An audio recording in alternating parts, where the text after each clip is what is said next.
These are just some of the miracles that led to my breakthrough. Now I'm going to try to cram 19 years worth of backstory into a 12-minute video. Here we go. A long time ago, when I was just a small child, my dad was in the Iraq War. As part of being deployed, he got paid more for his time overseas. When he returned, he blessed me with more wooden trains, more HO scale trains, G scale trains, and even a ceiling train track that is probably reasonable. Amongst these gifts were a Bachmann handcar and pushcar with it.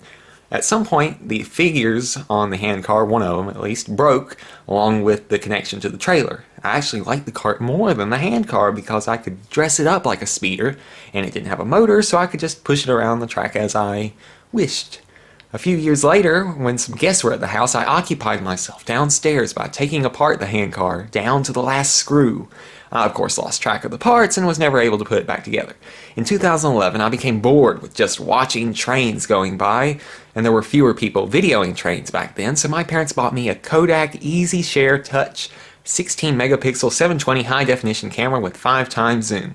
One of the first things I recorded was the National Narrow Gauge Convention in Hickory and then Tweetsie Railroad Heritage Weekend in 2011. Back then it was called Tweetsie Railfan Weekend. And at the time I thought I'll video the basic stuff this year. The next year I'll walk the entire loop in video. That was the last year that rail fans were allowed to walk the entire route.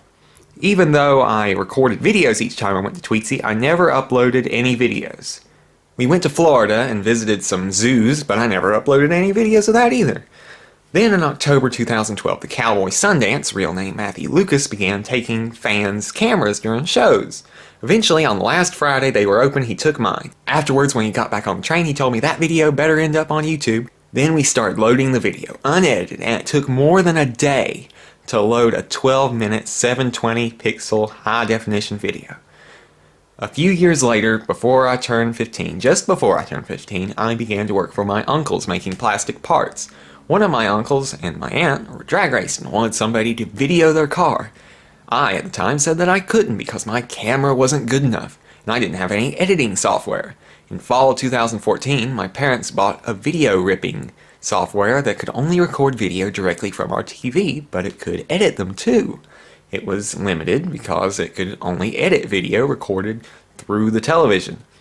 Soon after, I experimented with Windows Movie Maker, but I didn't think it was good enough to load to YouTube the way that it shrunk the picture. After months of searching for the right camera in early 2015, my parents bought me at Walmart a Canon PowerShot ELPH 340 HS camera. I took so long to decide on what camera to get that they actually sold all of them, and they weren't getting any more. But they did have the display model, which they sold to us for a greatly reduced price. Soon after getting my new camera, I uploaded my first few videos in years, all edited in Windows Movie Maker. I would not have even uploaded to my Tweetsie channel if the cowboy Rusty Nails, real name Zach Ball, would not have said, "Hello YouTube, hashtag Rusty Nails." A few weeks later, I took a very unique video that I wanted to load to YouTube. Now at the same time as this, my mom had just gotten a new computer, and that night she told me try the video editing software that came with the computer. And it was beautiful, it was perfect. The videos didn't lose definition when rendered. I could layer videos and sound on top of each other. I knew this was what I needed. The video was surprisingly, to me, popular, and by fall I had 300 subscribers, and on November 6th, 2015, I enabled monetization on my first channel. I only used banner advertisements on my videos because I thought they were the least obtrusive of the ad options. Then, in July 2016, my mom took me to Office Depot to get me my own computer. We were hoping to save money by buying a computer with Cyberlink Power Director video editing software already installed, but they told us that they were not aware of any computers having that fancy of a video editing software pre-installed, including the computer that my mom had bought a year earlier.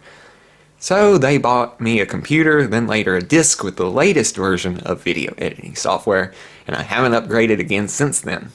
In September 2016, I started using skippable advertisements at the beginning of a few of my videos and adding them to a few of my older videos, mainly because I can't afford to upgrade my computer or editing software if I don't make money. But really, how much has video editing software improved in 3 years?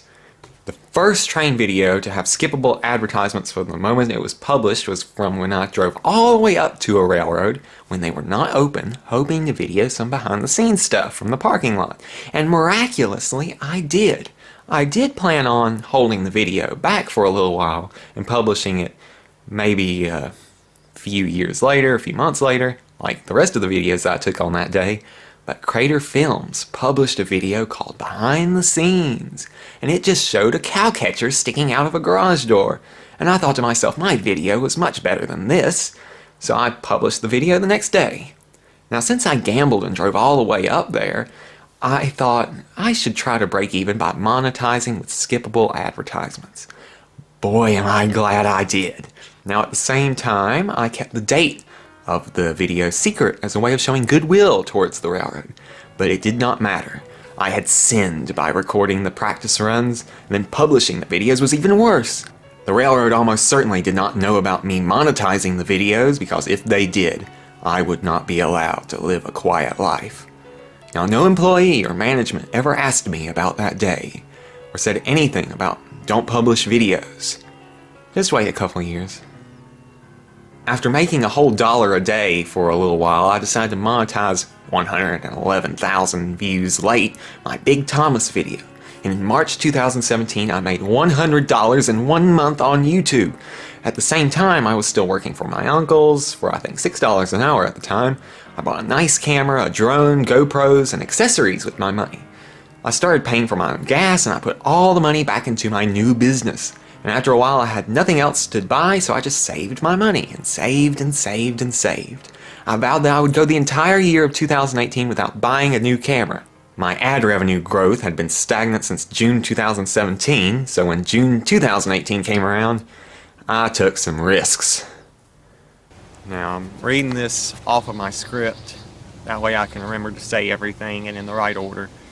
And I skip over a couple of things just because I'm going to make a full video about this later on, probably a lot later on. And I'm leaving the railroad's name out of it because I'm an idiot. I flew a drone next to the railroad during some secret stuff and published the video that I took the next day. And the same day that I published the video, I went back to the railroad and walked around the parking lot with my tripod before they opened and took pictures, videos, and whatever. And I went back to my truck to get the last of my cameras because I was just carrying around my tripod, and you know, I got a gimbal and whatever. Parking lot attendant asked if I had been walking around, and I said yes. He told me that somebody had been saying over the radio that they have that someone with a rifle was walking around where I had been walking. They did not call the police as far as I was aware, but someone was just spreading rumors about me, I guess. Then later, a few hours later actually, I was asked about some unauthorized merchandise that, in the owner's words, flirted with copyright infringement. I said that I would take the merchandise down, and I did. And I'm assuming that they thought that the way that I was paying for all my fancy cameras and everything was by selling my unauthorized merchandise on eBay. And that's not true. All I sold was patches, and I only sold I think 5 or 6 on eBay, and only like 2 in person. And that wouldn't be enough to buy 1 camera. It'd barely be enough to buy an SD card. But anyway, and as I walked away from that conversation, he tacked on, "No more drone photography." And I said, "That's alright," and I walked away. Now, less than 10 minutes after that, my mom called me, and she told me that this man, Ira Boyles, had passed away the previous night. And this guy I'd known him all my life. My mom had known him, I think, all of her life, and my grandmother even knew him most of her life. And almost every Sunday he would annoy and kid with me and my mom and everybody else that was around. And he had a heart attack. Sudden and unexpected in his bathroom. I had seen him just a few days before, and then he was gone. I went to my truck and cried for a little while, eventually I decided the best thing what to do was to try to get my mind off of it. And the best thing for that was to ride the train. So I thought, I've been thinking about putting a GoPro on the train for a while, so I clamped it to the first passenger car on the train facing forward on the left side. And the train was so crowded that I couldn't sit right behind my camera. I had to sit in the back of the coach. And after the ride, I went to get my camera. I walked off of the back of the train, and I was walking towards it, and the engineer was walking towards me. And he looked at me a little bit nervous. And then he went and he climbed up the back of the tender. And I noticed that my camera was upside down. And I thought to myself, I was the second to last person on the train. No one could have stepped on it. And so when I got home, I was shocked to see that while the train was stopped at one point, the engineer snuck around down the back of the tender and twisted and pulled the camera. I don't know if he just wanted to intimidate me or play a joke or even steal the camera, but he did seem rushed. Like, it wasn't but like 5 seconds after that the train, after he stopped pulling, he had to pull the train out or pull the train down. So the railroad I admired so much had rejected me, and I had rejected them. And I knew that if they found out about the ad revenue that I was making off of videos, that was what actually was paying for my fancy cameras and my gasoline, they would seek me out and they might ask for all of the money back, even though it never came from them. And I didn't want to share. So the passing of someone so close to me, so sudden, had me asking, am I living my life to the fullest? Do I have a future in railroading? Is my current path making me happy? I have lived this long and still not changed. I was still a coward who wants the world but can still barely function as a customer in McDonald's. And fortunately, things got better. The next week I participated in the North Carolina Transportation Museum's first Next Generation Railroaders Boot Camp. This began my rise. I was making money, but my personality was still shy and cowardly. In this camp I had to interact with people, I had to get help, and I had to offer my help. After a while they divided the 9 of us amongst 3 projects. One was sanding and painting a baggage cart. Another was straightening out the metal on a signal and sandblasting it. And another was disassembling a hand car so the crank could be straightened. We were given a couple of days to decide who went where, but when the time came around, no one had decided. The person in charge says, "Who wants to work on the hand car?" I rose my hand slowly because I was scared to take the project from someone who might enjoy it more than me. Then they picked 3 others and we took the hand car apart. Boy, am I glad I rose my hand. I learned so much from taking that hand car apart. So much stuff looking back, I wonder, how did I even function as a human being before that? Well, I didn't really function as a human being. After somebody who really knew what they were doing fixed the crank, we reassembled the hand car and of course we got to ride it. We also got to drive speeders for a little while. I also got to drive a very nice one with headsets and everything. I also got to drive the diesel engine 1860 for about 30 minutes, but that's another story. I actually enjoyed riding the hand car more than driving either one of those. After the camp I started volunteering, and after a few days volunteering, I was asked if I had any ideas for the museum.